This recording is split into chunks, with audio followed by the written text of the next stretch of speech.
everybody, welcome to the channel for a new battle report. So this time a random game that I picked very spontaneously on Warhall. So happy to play against someone I didn't know, and we just check in 1-2 minutes the list, and then we started to play, so it was a fun experience. Regarding my list, this was mainly for me the occasion, this training game, to try a new version of the list. This time I moved back to Ashuruk, but I still included the second mage. I exchanged Lamassu for Prophet of Shamut on Bull of Shamut with an Adept. Which is more expensive but also better fight-wise. Then I removed the blunderbuss from the 30 warriors to basically switch it to another unit of slaves. It's basically the same price. So the trade-off was quickly done. I wanted to try that out. I will see if I miss the additional blunderbuss or if I like the additional chaff and also sacrifice option in the list. Then I try again the Incarnate, reduce one Torque unit to a smaller one, so 2 small units, Great Weapon, Pet Weapon, and then the usual Kalim Titan. My opponent was playing the following lists. It's an Archmage on Druidism with the 2 spell of Pyromancy, then he had the Kaiman Vital Essence, a big block of Tegu Warriors, who have Enclave Wizard and a Relentless Company, 4 Warriors, Tooth and Claws, 2 units of Hunters, a small, not so big unit of Tegu Guard. I like them a bit bigger than that. I think 25 and above is the right number in my opinion. 21 is a bit small with the Chorus Stone, so the BSB. 2 Chaffing Pterodon, the Titanopod, and 2 Taurosaurs. So as you can see, 3 single model that are trying to create situation. Then he has the 2 bigger block, we could say, and then the 4 units that are mainly used as scoring unit and a solid magic phase, like we used to with Saurian Enchant. We were playing King of the Hill and Refuse Flank, and below you have the spell selection. I didn't pick the H, so I took Rot Within, Breath, Mark for Doom, Gravecall, and Quicksilver Lash are the 3 spell really good against those monsters, and then the +1/+2 armor save. And on the right you have my opponent spell selection. I forget to mention he picked 1 and 2 from Pyromancy in addition to that. Matchup analysis quickly. I didn't have the time to do it properly before the game, so it's more afterwards, which is not something that I do usually, but basically when I checked his list, what I thought about is I can hurt him from distance in comparison to his magical and shooting setup. I should do more from distance, so I should... You remember, I always bring back to this key consideration at the beginning of the battle. Who wins from distance, who wins in close combat? And here I think the answer are I win from distance, and we are similar in close combat regarding combat power. That would be my estimation. That's why I rate it overall as slightly positive. We both want close second targets, or King of the Hill, sorry, as close at each other. I think I'm expecting a frontal fight because we both have BSB bubble and so on. We cannot have independent scoring unit elsewhere, so that's why I would expect that. The Kadim family are good counters against the monster, especially due to the Quicksilver Lash hits, sorry, missing the name, but you know what I mean, the Volcanic Embrace hits. Basically this is doing a lot against monsters that have a high armor save. Careful about his single models that can play on flanks and be annoying for my Anointed or my Incarnate if they are like minimizing the contact and all the stuff that we used to. Plenty of chaff available for Saurian Enchant, my estimation slightly positive like I said. Deployment wise, he wandered all 4 sides, basically pick this part of the map and pick the forest, which is kind of hard for me to reach due to the impassable, so I had to pick the field. Basically I have nothing else available quickly to my deployment zone. The thing that I don't like in his point of view for me is the fact that I'm going to play in my strong part of the map. You can always draw like a straight line. You can see how many strong units I can be facing his small corner where I cannot really move back and so on. So I felt here it's kind of complicated for him. I probably would have picked something slightly different if I would have run the roll for side. I think I wouldn't have picked that because I think it's, first of all, it's also breaking the steadfast of his bricks, so it's not so perfect to play inside. And like I said, playing in the small triangle is also not perfect. The impassable can also be annoying for him at the same time. So not so a fan of what he picked, but we'll see how that goes. So I drop for first turn because the 2 are really close to each other, so I know where I want to be. I place the Strength 7 Anointed on the left, Slaves, Incarnate, the Bull Mage, the 2 characters, so General BSB in the Bastion, second slave unit, the block of Infernal Warrior with Great Weapon, then the Paired Weapon, Anointed, and on far right my Titan angled so that those guys, if they deploy here and Vanguard, they cannot move out of my line of sight. His counter deployment, he put the Kaiman here, the 3 guys here just Vanguarded in this position, then he plays Here the two Taurosaurs, I don't know why they're facing this way. Here he places his main brick, who are obviously a good counter to those Incarnate, but at the same time, he's not so strong in the middle, as you can see. He has so Chaff unit, the other unit a bit more in the back, quite far away from me. And what surprised me the most is the position of the Titanosaur, who is on the back foot, so far away from me. Not due to range damage that I have, because it doesn't really play a role, but mostly why is he going in the same zone than the Kalim Titan. I think what I would have done if I were him to have a better deployment would have to put the Titanopod on this part of the map, because he can be annoying for those guys. Obviously I have a couple of Quicksilver Lash hits, but not that much, and the rest is strength 5, and he can still stomp me decently because they are large and not gigantic. So I felt Titanopod on the other part of the map than the Titan would have been a better choice. And then the main unit more in the middle, the 2 blocks more in the middle, trying to attack this field. Because at the moment, as you can see, if you just see the deployment picture, do you think he has any chance of winning secondary? I don't think so. On my side, on the other hand, basically if this block has to push in this part of the map, then I'm free to push with the Bastion and the Infernal Warrior towards his deployment zone. And it's not 21 Tegu Warriors that's going to stop me. So we will see how that goes, but I was already seeing some opportunities for me, and no surprise for you, I will push hard on my turn 1. So basically I push the Titan 14 and push those units 14. It's the max I can, so 12 and 9. Here a good sign for you to remember, if your opponent moves a lot during his turn 1 when you counter deployed, it often means that you didn't do a very good job, basically. If he's able to really be aggressive on some part of the map, because that's something you can do when you counter deploy, is make sure that you get the right matchups. And I think here, as you can see, the close distance between those matchups that I really want surprised me a bit. Even the Cayman against strength 7 or those guys flaming, not sure it's the perfect setup for him. So we'll see how it goes. He has plenty of chaff to basically arrange the fight in a way that suits him better. So we'll see how that goes. But also here the Taurosaur not zoning the Bastion, and those guys allow me really to push hard. And I even have turn 1 Bastion shooting on 12 inch. So I have Gravecoil everything without the risk of getting charged by anything that can break or hurt too much the Bastion.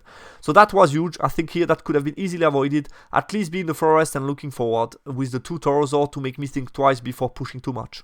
I think that could have been a solution here.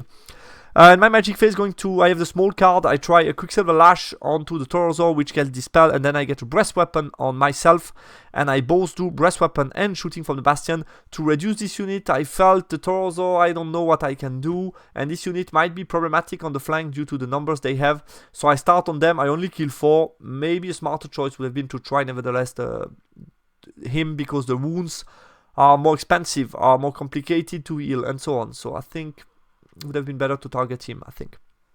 Anyway, that's it for my turn 1. Here's turn 1. So a lot of aggressive move here. Chaff me, push hard with the Titanopod. Push those guys forward as well in a counter charge position. Moves a bit forward, but here, as you can see, you need to respect the positioning of my Bastion.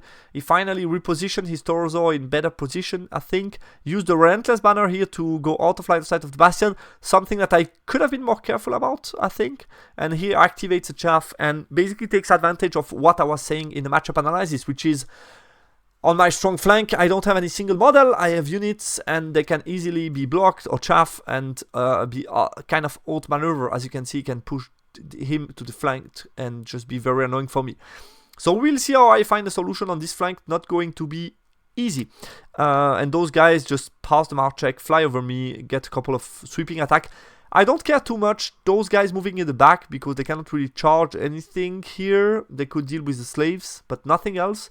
So I felt it would be better for him to keep his chaff alive somewhere here in the middle, to be activated in front of my unit and not be behind trying to sweep me on Res 6 models that are not so likely to do something. In the magic phase, he did, with the sweeping attack here, he did 3 wounds to my Incarnate, which surprised me a bit.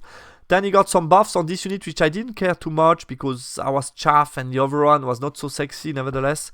And the overrun would be after his magic phase, so I think it was not so needed to buff here. He got at least a stone skin here on the skin to try to be more annoying in case I charge with not enough stuff. And shooting attack, he did 1 wound to my Anointed. On my turn 2, so I see a couple of opportunities here. The first one will be the Titan forcing a terror check here. He's too far away from BSB and leadership, so it's only leadership 6 on minimize. which is yeah, like a 50% chance, I guess. And if he fails that, I have a 9 to redirect, and if I redirect, I can redirect onto the T9A pod, which is like dream scenario for me. And those guys would be free, could charge here, so I have a lot of choice. Obviously, could charge here, and those guys as well. So yeah, I have plenty of options. The slave can easily get rid of some chaff. I think in the chaff war they are not so bad, even 2 white. So he failed the terror check, I passed the redirect check on the 9, and I charged the T9A pod. Playing quickly, I misplaced slightly. The Titan should have been just over the Impassable. I don't know, I did that a bit too quick. Then I charged with the Anointed. He's forced to flee because it was 7 Swift, so he fled that charge as well. I got the slave on the 8, a bit lucky here, and those guys automatic. Here I just move back with my unit, and I provide the Prophet as a support piece here on the left.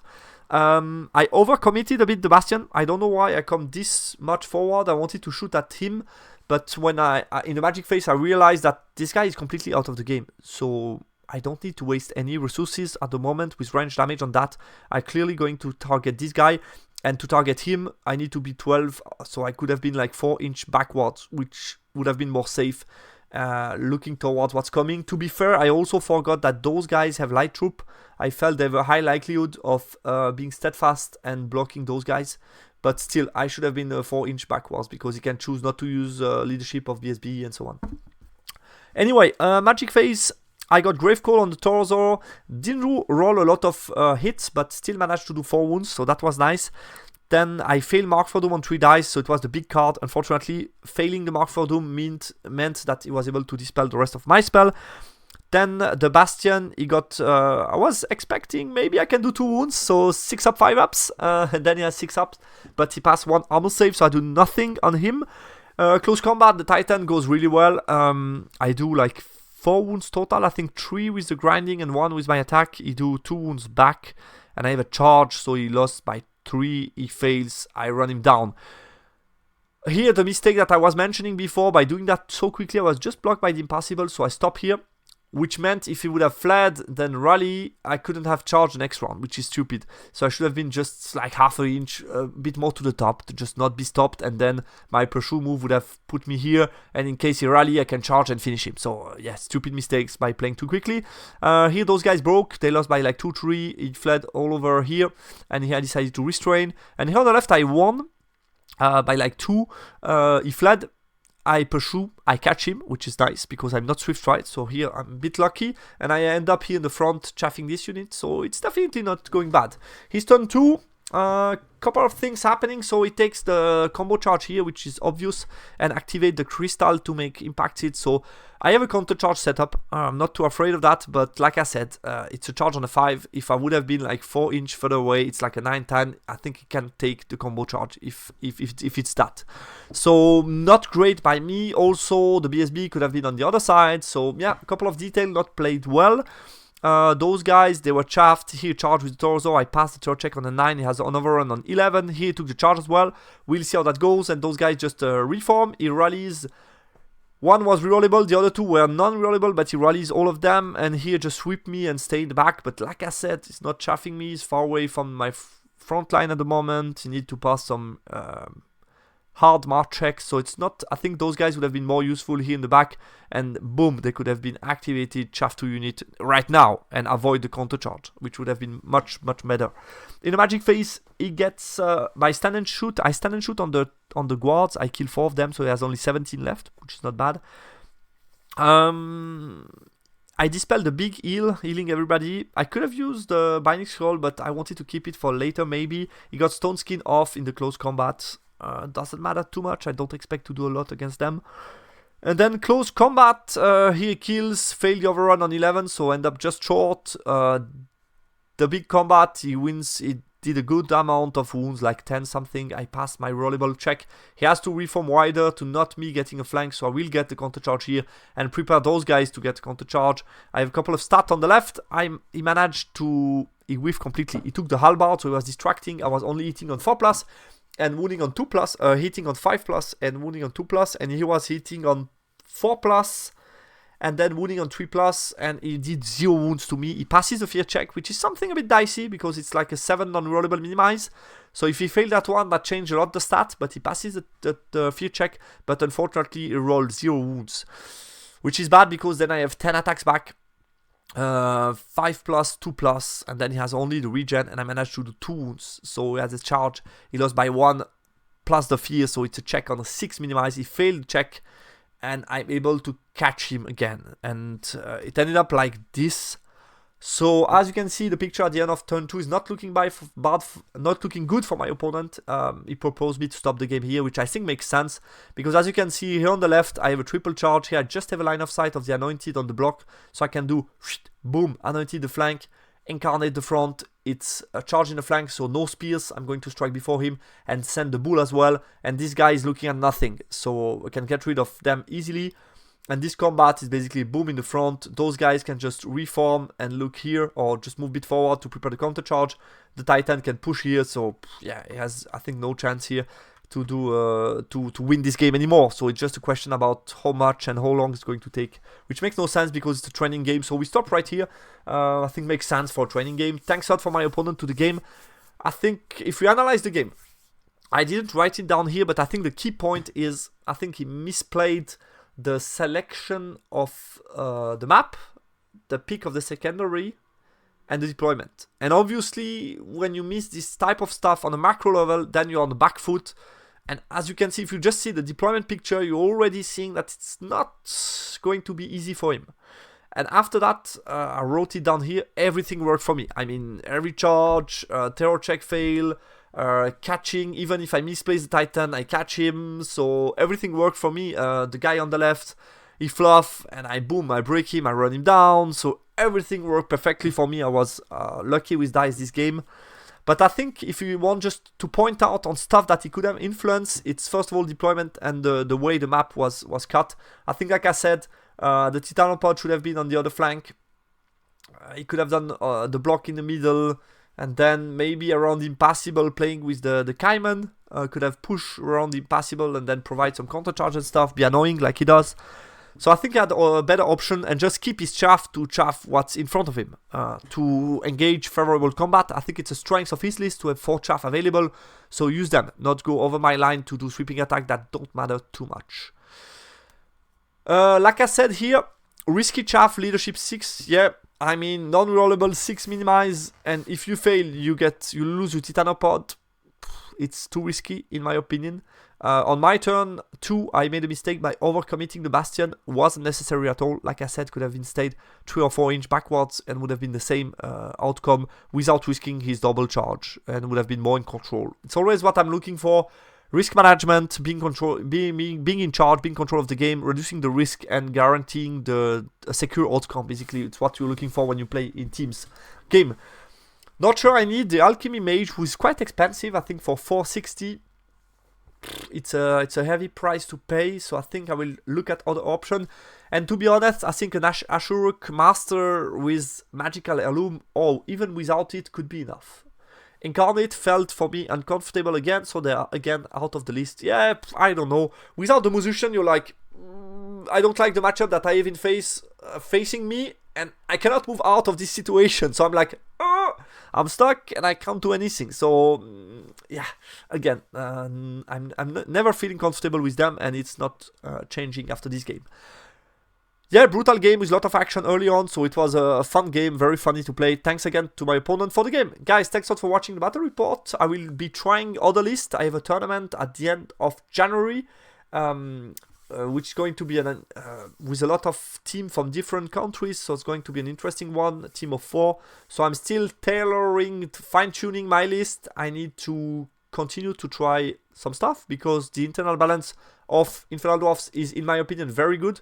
So everything is competitive. You could play the Incarnate, you could play the Lugas, you can play everything you want, more or less, with some exception. But I think a lot of choices are really decent. So I will continue to try out stuff and see what suits me the most. I think that's the key question here with my list building.